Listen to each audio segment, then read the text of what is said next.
This is Leo doing a talk on gender for diversity in games on this day of December 5th. There we go. So if anyone can just get settled, Leo, you start when you're ready. All right. And far away. Good luck. All right. Well, thank you for giving me the opportunity to talk at you about gender for roughly an hour. I appreciate that. So this talk is going to mostly be about transgender identities. I decided to exclude cis men and cis women from this talk because I feel like they get enough attention and representation in media and games. So let's talk about exactly what I'll be talking about. So why do we care about trans issues? Why should we be able to talk about them? And why should we put trans characters in our game? I'll tell you in just a couple minutes. I'll talk about what it means to be trans, some struggles that the trans folks face inside of their community and outside of their community. And then we'll look at some examples of a couple games and how they represent trans characters, and maybe have a discussion as to why those portrayals are good or bad. And then I'll open it up for questions, and this is a safe place where at any point in time if you have a question, just raise your hand and I will do my best to answer it. Let's talk about what's not in this talk, just because there's so much to talk about with this topic and we only have so much time. So I'm excluding sexual orientation. It's completely different from gender identity. Gender identity is who you are, sexual orientation is who you love. Gender expression is this wildly complex topic that I really don't want to get into, mostly because I don't agree with a lot of the principles of gender expression, because it's based off of what we associate with masculine and what we associate with feminine. And I'm not going to be talking about people who are intersex, because it is different from gender identity, although there are some people who are intersex that identify as trans. And being intersex has to do with your physical biology and having both male and female sex organs. So why is this important? I'm going to tell you something that you probably already know, because this is diversity in games, and it's that games kind of suck. Most of the time the protagonist is white, is a male, and heterosexual, and we need to include characters in our game that reflect our audience more. Not everybody in the world is white and a dude and likes women. That's just not accurate. So we need to create characters that our players can identify with. And by putting trans characters in our games, we also normalize people who are trans, and it will come as less of a shock to people if their friends or family also come out as trans. And we need to learn how to, if we choose to represent them in a respectful manner that doesn't misconstrue things about their identity or who they are. All right, so let's talk about transgender, and what does that mean? So I'll just give you a brief definition, the definition that I like to use, and it's a person who does not identify with the sex that they were assigned at birth. I didn't include a slide on this, but cisgender means that you do identify with the sex that you were assigned at birth, and transgender is not that. I will give a disclaimer. Trans issues are hard to talk about because the experiences within the trans community are extremely different. Someone who's a trans man is going to have a different experience than someone who's a trans woman than someone who identifies as non-binary. But I'm going to do my best to talk about everybody to the best of my knowledge. Okay, so here's where the title of the talk comes from. This is my favorite analogy when trying to describe what transgender means to someone who is unfamiliar with the topic or the community. And it's a sweater analogy. So you're born, and the doctor looks at you, and there are two stereotypical sweaters. There's a blue sweater and a pink sweater to be terribly stereotypical. And say they give you a blue sweater.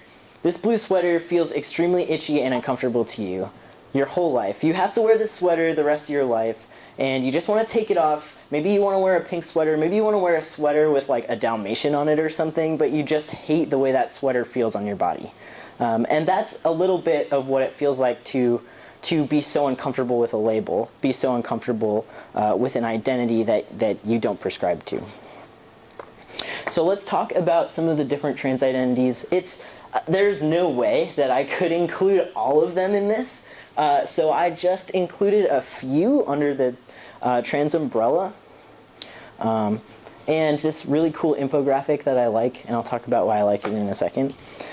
So when we talk about trans people, there are binary trans people and non-binary trans people. Binary trans person being identifying as either male or female, so trans men or trans women.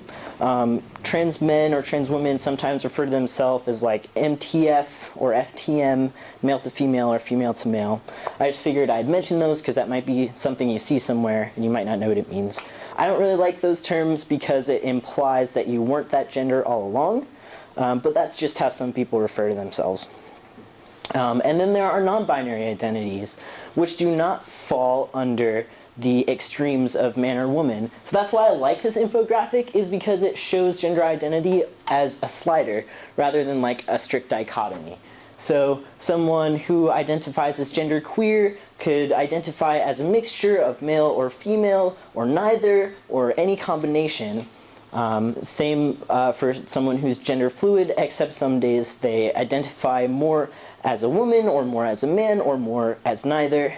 And someone who identifies as agender just does not identify with any gender. That would be a person who doesn't like sweaters. Okay, so this is like the saddest 3 slides that I've ever had to make in my whole life. And just some context as for why I'm giving you this information. A lot of this presentation is going to seem like I'm throwing information at you, but because it's when you write a trans character, I want you to think about the weight of their experiences. I want you to think about everything that they've had to go through up until that point when you're writing that character, to give them life and depth, and something that someone can see in your game and go, oh, where they have that moment of realization that really, really shitty things happen. So here are some really sad slides that I'm going to go through. And these are struggles that trans people have to face from outside of their community. So I'm just going to talk about discrimination in like a regulated government context. So some really crappy things are the bathroom bill that did exist in North Carolina and still does exist in some public and federal buildings. It's a piece of legislation that basically says a person must use the restroom of the sex that's listed on their birth certificate. This bill was put in place to protect cisgender people from like sex predators, from sexual assault. But in fact, what this bill actually did was put people who are transgender at extreme risk when just trying to go relieve themselves in public. Because someone who is medically transitioned and passes, I'll talk about that more later in the presentation, but basically is read as the gender they identify with, if they go into a restroom and someone doesn't think they belong there, they can be physically assaulted or even arrested. And so we'll talk about the trans military ban, which was a thing and now isn't a thing, which is awesome.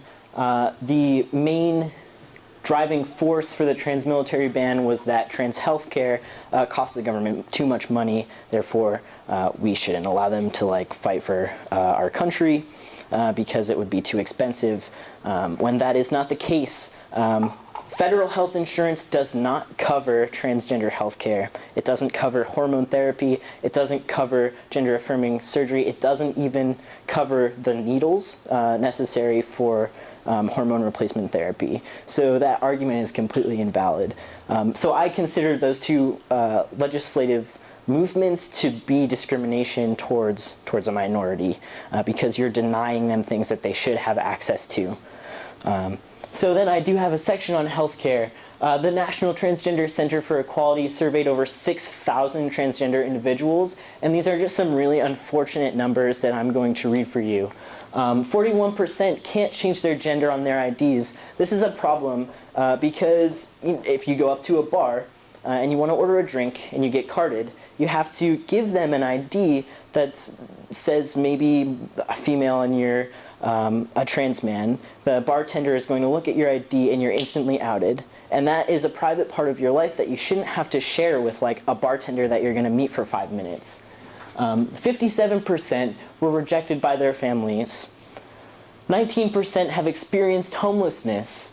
19% were refused medical care.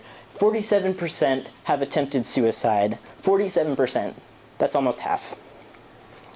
A number that is from the same survey but not on this infographic is 50% of trans people have reported having to educate their medical providers on trans issues and trans healthcare.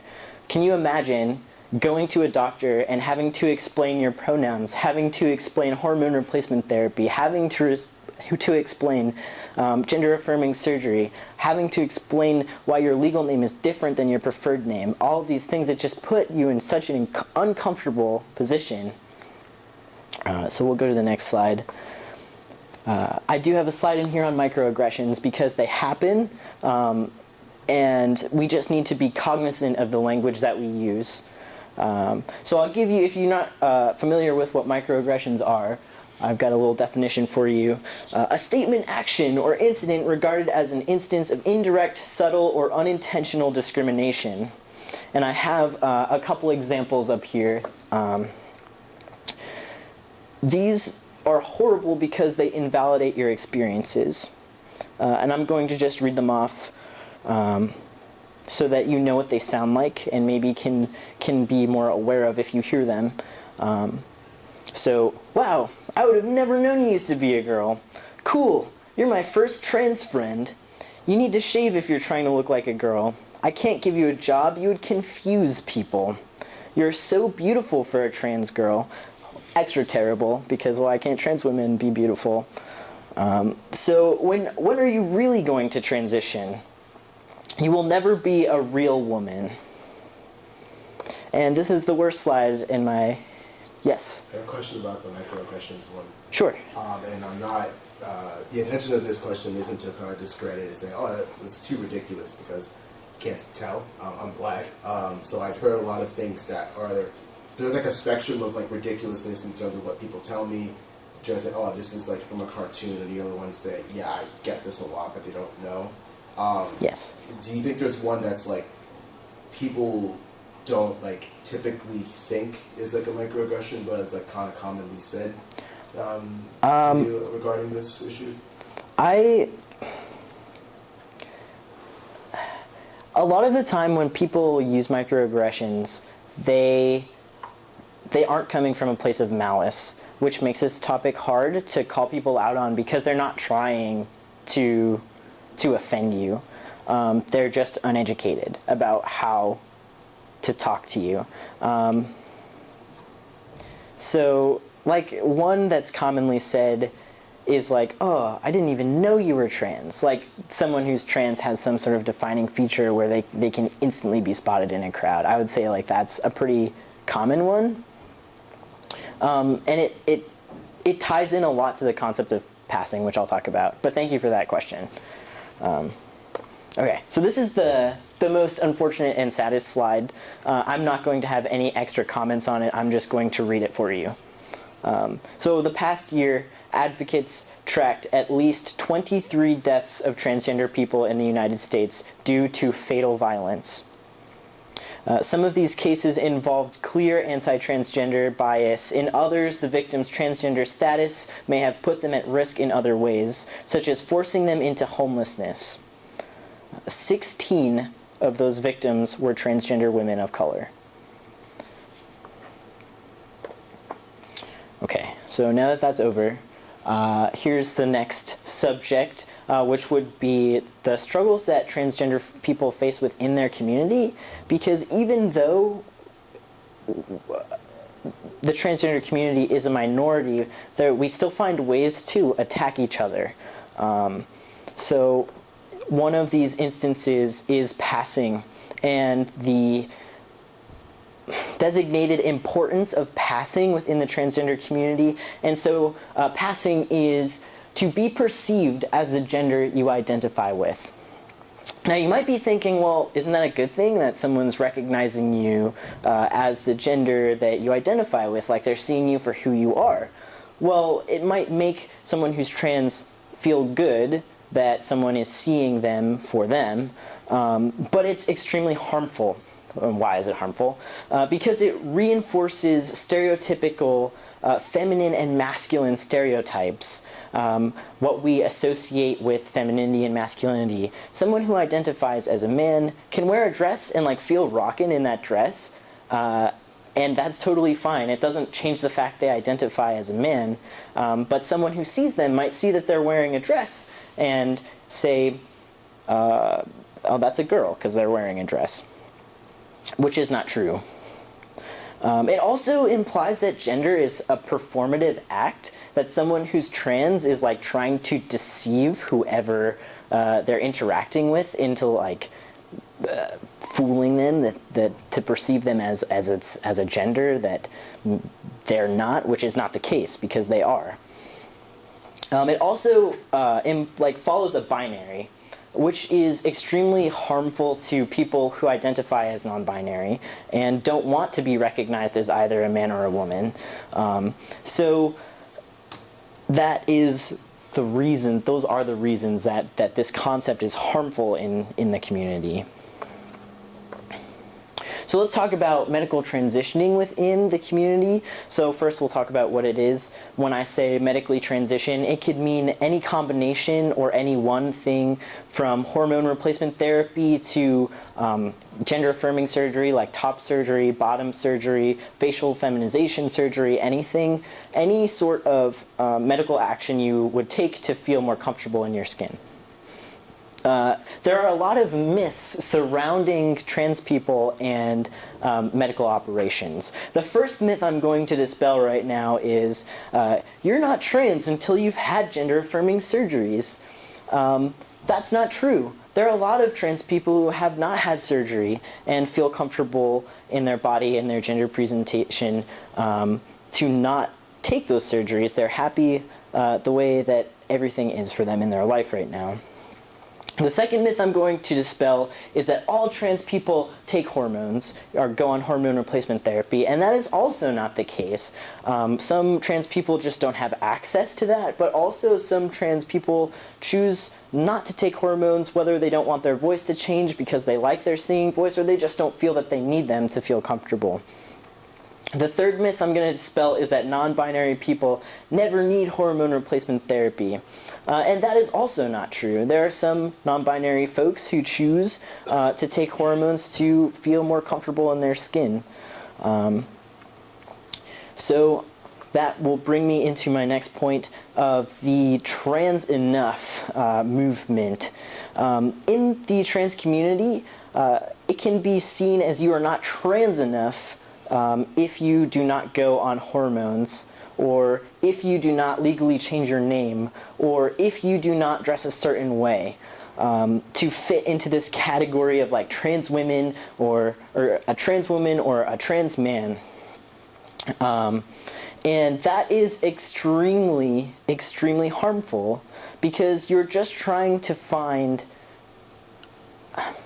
something that makes you feel comfortable. It's all about feeling comfortable, and for someone to attack you when that's what you're doing is ridiculous to me. And so this is mostly targeted at people who identify as non-binary, people wanting to split things into a strict dichotomy. And also this applies to binary trans folk who choose not to medically transition, as I discussed before. It's really unfortunate, and I wish that this was not the case, that all trans people would like be able to support each other and lift each other up, but that does not happen. So now I'm going to move on to the representation portion of this presentation. But first I want to try out an activity. I want everybody to think of a trans character that they've seen in a TV show, in a movie, in a video game. Just think of one. And then, and if you can't think of any, still do this. I want you to raise your hand. All right. Cool. So I want you to put your hand down if the trans person you are thinking of was on a crime show. I want you to put your hand down if the character that you are thinking of was a sex worker. I want you to put your hand down if that trans character died. I want you to put your hand down if... Yeah. I'm not sure. Okay. I want you to put your hands down if that trans character... If the only thing you remember about that trans character is the fact that they were trans. I want you to put your hand down if that trans character was in a TV show. Alright, that's fine. That's okay, that's more hands than I was expecting. But still, hands went down, which is unfortunate and an accurate depiction of how trans people are represented in the media and in games. But because this is diversity in games, we're going to focus on the games part. So I wanted to start with something positive. I wanted to start with a good, at least what I consider to be a good example of trans representation. It's not perfect, but it's what I consider to be good. This is from Dragon Age Inquisition. There is one trans character. Now there's no volume. Yay. Incredible. If y'all have any questions while you're searching, give them multiple things to do. That'd be great. I do, but I don't want to distract you. You should go ahead and ask me your questions. Okay, so I know that like it's different for every person, but what would you say is like the difference between non-binary and agender? So this is tricky because some people who are agender identify as non-binary, and some people who are agender do not, because non-binary can be an umbrella term. Right. But typically someone who identifies as non-binary doesn't identify as either male or female, but some mixture of the two. And someone who is agender does not identify at all with any of it. Gotcha. I have a question. Yes. Saw the video yet? I did, but Wow. it's Okay. yeah, okay. Well, we're not going to get any sound, but that's okay, because I'll just give you a brief overview of like what is being said here. So basically, this character Crumb is the trans character. He is a trans man, and yeah. So you have the option to interact with Crumb, and the thing I don't like about this is that the game gives you like some pretty yikes questions to ask Krem about his identity and about what to call him and about why, if he's a woman, which is not anything you should ask a trans man. But the thing that I like that this does is Krem will basically tell you, yeah, like that's wrong, that shouldn't be there. But the thing I like about this is that Krem says something about binding without saying that he is trans. And then Iron Bull, who is like the dude with the horns, sticks up for Krem. It's basically reaffirming that Krem is a man and is regarded to, like, looked upon as a man in his culture. And then they have like this cute exchange where Krem is like, oh, well, I guess like your people aren't so bad after all. But I liked that affirmation that's in this game, even if the questions that you are allowed to ask Krem are not great. And then I did include an example of the Mass Effect Andromeda trans character, which basically... I'll just reopen this here. I won't click the link because I know it's not going to work.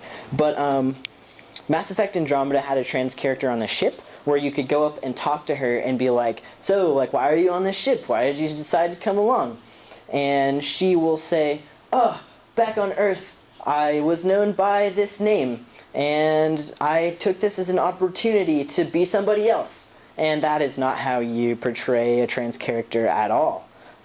Because it implies that to be trans is to just like assume like somebody else's personage that it wasn't actually her.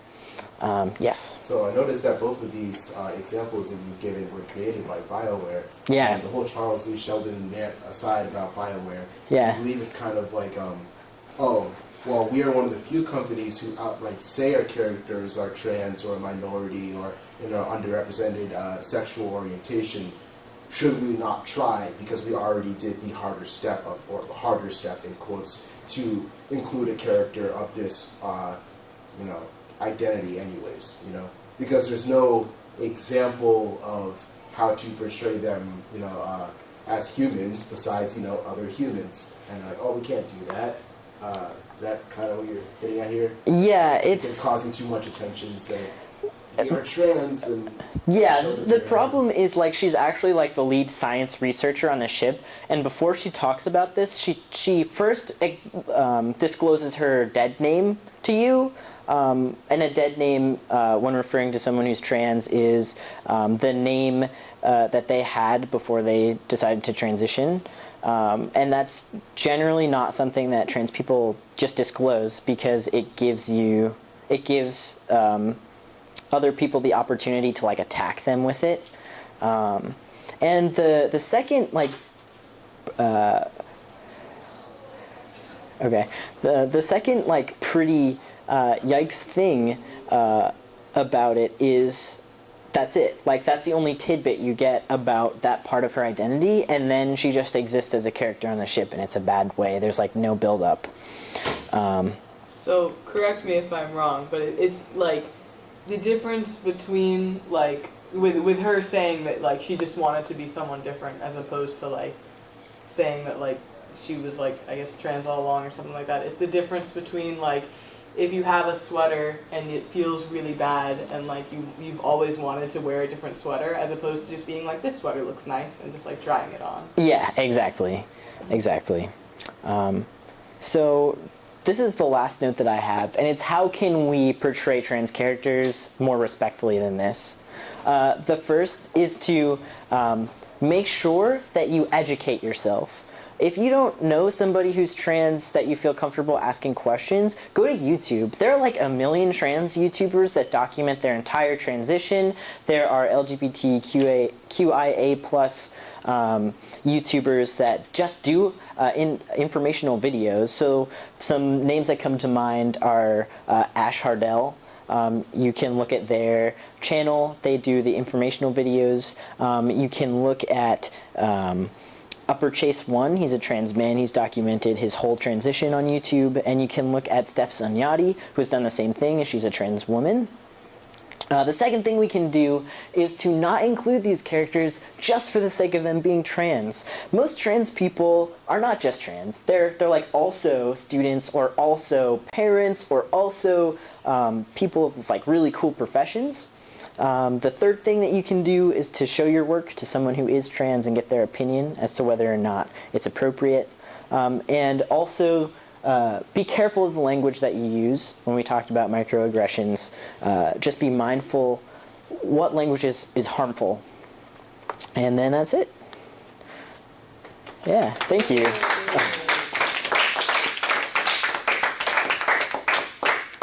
Cool. So does anybody have any questions?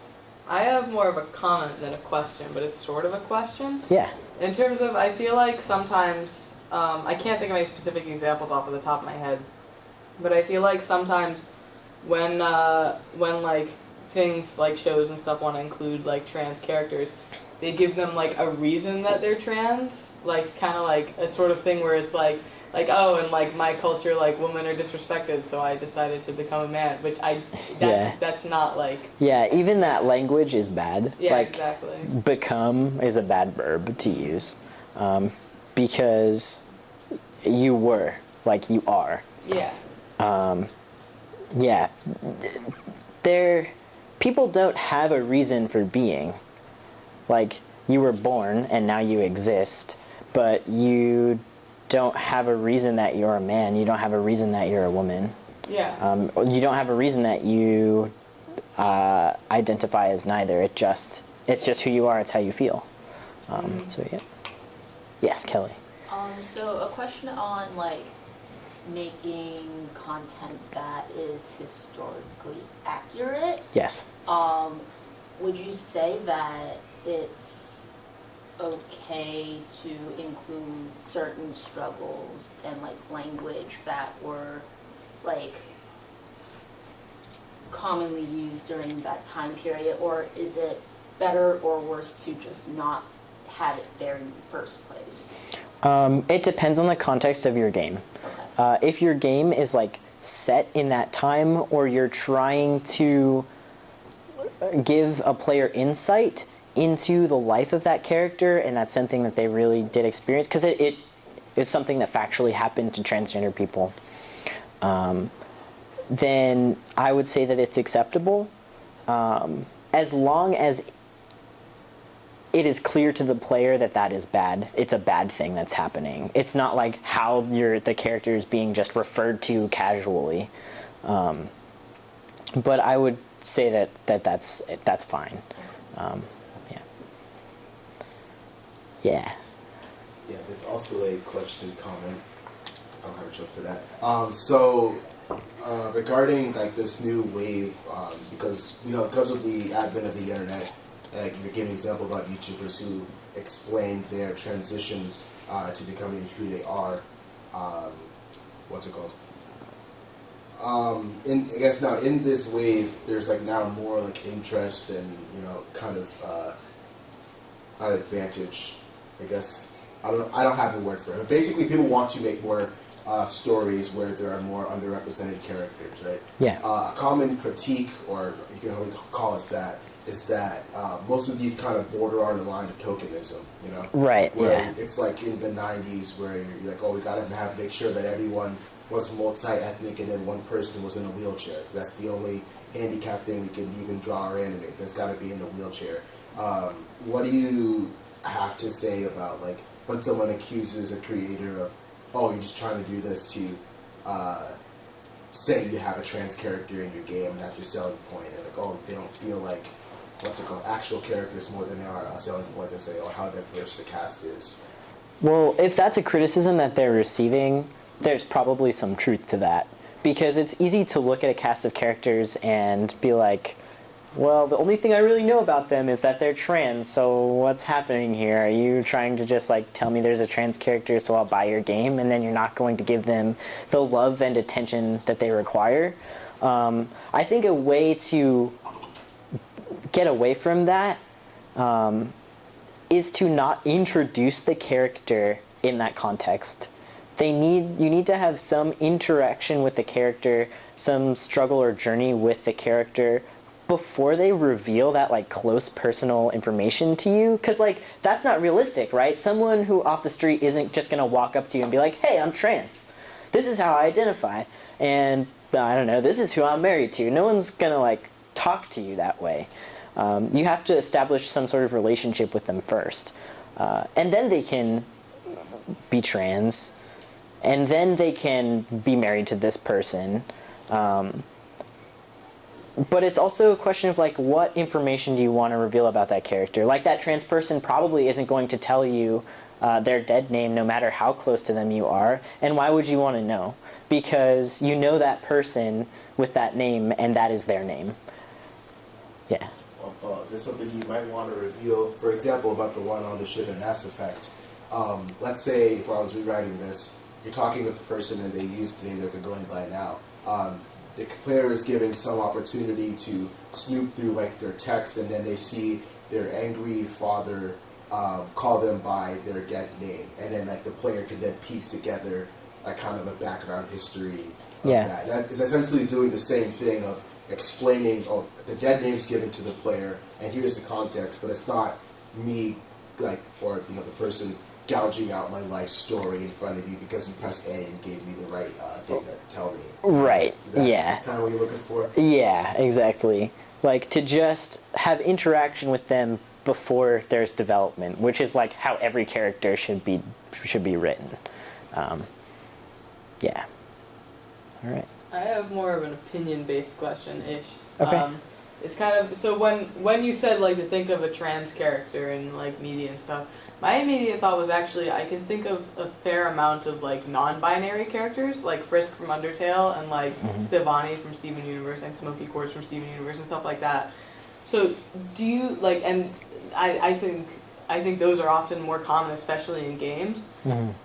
Do you have like any hypothesis or reason for like why that might be the case? Like why for some reason it's easier for video game developers to like try to put in non-binary characters instead of trans ones? Well, not like trans like trans woman or trans men like that kind of thing. Like binary trans people.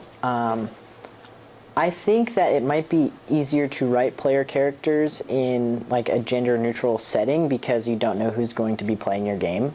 And that could be a reason, although like Frisk is the player character, so that makes sense. I guess that would be my answer to that.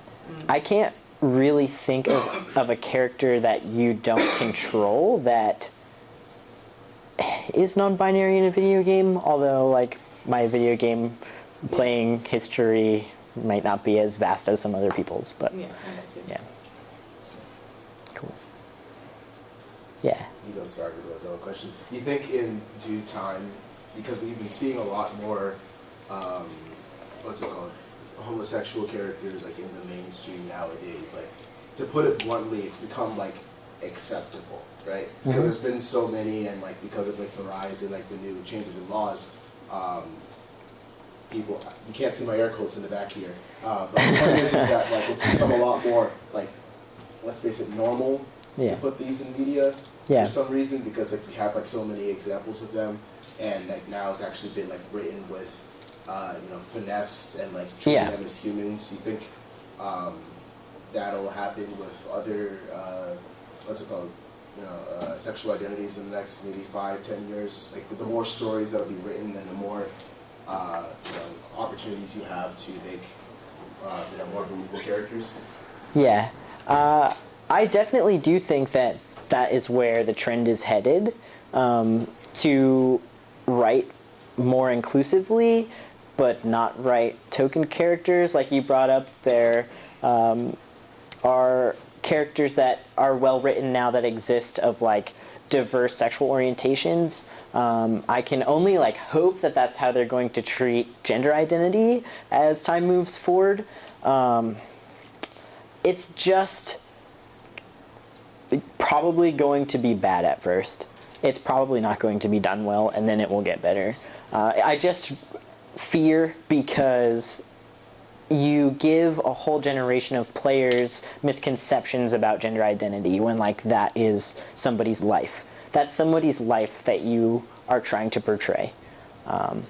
And to take that out of context and not do it justice, especially after all the things we talked about, especially after all the struggles that trans people face, is something that worries me. But I guess like time can only tell.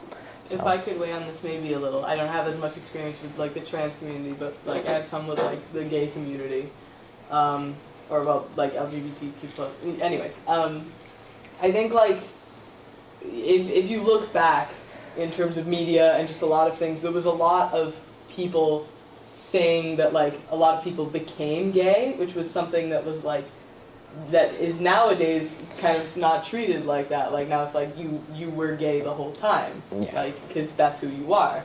Which I think that given the trends of like history and stuff, I can only hope that that's how like it's going to be for like trans people too. For like instead of becoming like another gender, it's just who you were the whole time, like the way that it is for like, you know, like sexual identities. It'll be hopefully that way for gender identities in the future, if that makes any sense. Yeah, it does. It makes sense. Cool.